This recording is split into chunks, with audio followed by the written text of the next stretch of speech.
meter as mãos para ajudar uma pessoa que lhe pede, que você nem pediu, né? Aqui nem pede. Aqui é a consciência de cada um que Deus está avaliando. Isso é responsabilidade social. Fingir que não vê.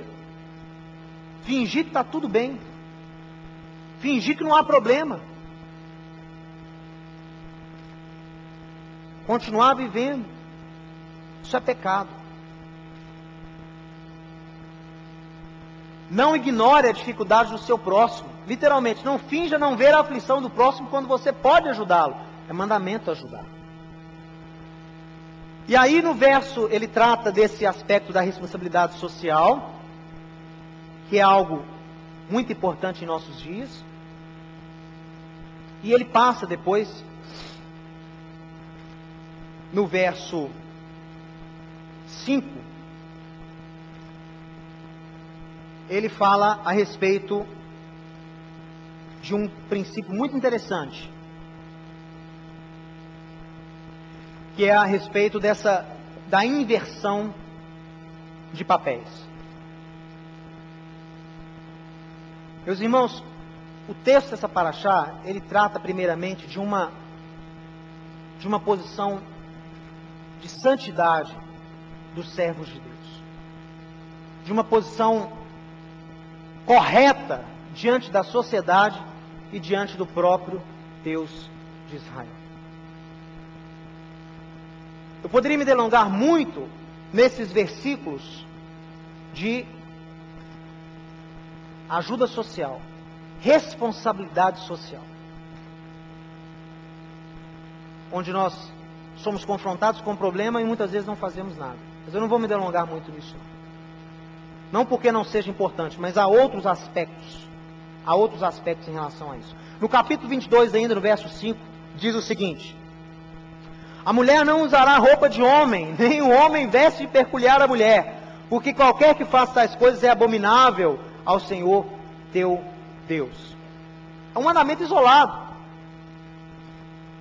É um lembrete que ele dá antes de passar para outro assunto. Mas tem um conceito, um princípio muito interessante se você avalia o texto em hebraico. Por isso que eu coloquei aqui a transliteração para andar rápido. O texto no original diz o seguinte, nesse verso 5, olha: Lo ye klei gever al isha. Literalmente é: não existirá klei gever. Klei, klá, é utensílio, não é só roupa. É tudo que caracteriza que é de posse normal do homem. Klei, utensílio, ferramenta, arma, tem várias traduções. Adorno. Não estará esse tipo de adorno, de utensílio, de ferramenta, de homem, sobre al-isha, sobre a mulher. O texto não está dizendo que a mulher não pode vestir roupa de homem, como muitos querem decretar. A mulher não pode usar calça, a mulher não pode usar isso, a mulher não... Não é isso que o texto está dizendo. O texto está dizendo que a mulher não deve ter sobre si utensílios e ferramentas dadas a homem. Por quê? Porque o texto mesmo diz, é abominação a Deus. Se a mulher anda, vive, funciona com apetrechos de homem, significa que ela está exercendo um papel de homem. É contra isso que a Torá é contra. É a inversão de papéis. Depois, para o homem, ele é mais específico. Veloi gever, e o homem não vestirá. Aí ele diz, vestirá simlat isha, vestido de mulher. O texto está falando aqui da inversão de papéis no sentido de autoridade. Autoridade. Meus irmãos, a Torá fala que é blasfêmia a Deus quando os papéis se invertem. Não é sexualmente. Não está falando aqui de homossexualismo, nem de sodomismo. Está falando aqui de inversão de papéis na sociedade. Inversão de papéis no dia a dia. Está falando aqui de autoridade. Paulo, com base nessa paraxá, escreve lá em 1 Timóteo, capítulo 2, onde ele não permite que a mulher ensine e atue, exerça autoridade sobre o homem. A questão é sobre autoridade.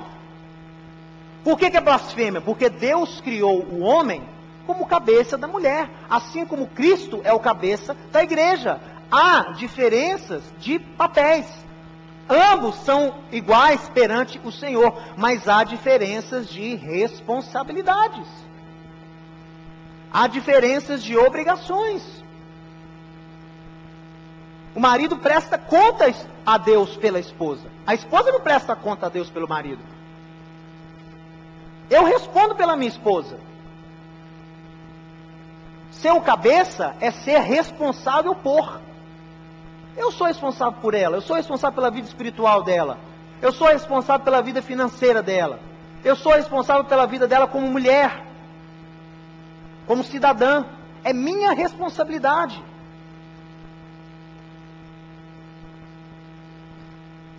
A minha esposa não deve exercer autoridade sobre a minha vida. Eu não presto contas a ela, eu presto contas a respeito dela. É diferente. Por isso que conceitos que a gente tenta trabalhar no meio da igreja, principalmente a igreja evangélica, são conceitos difíceis de serem avaliados, porque a autoridade da mulher sobre o homem no meio eclesiástico é abominação a Deus. Eu não tenho que prestar conta da minha vida espiritual a mulher nenhuma. A pastora, em termos bíblicos, ou seja, quem é o pastor? Aquele que espiritualmente tem autoridade de pastorear, de conduzir ao cajado. O pastor tem o cajado. Cajado é um símbolo de autoridade, porque ele guia, ele recebe de Deus a autoridade para guiar. O cajado não só puxa, o cajado serve para você exortar. Quando a mulher entra nesse papel de autoridade para conduzir homens, isso é abominação a Deus. Nesse sentido, o termo pastora, como a pessoa que responde espiritualmente pelos membros, é errado. Não existe pastora na Bíblia. Não, isso é errado, isso é pecado.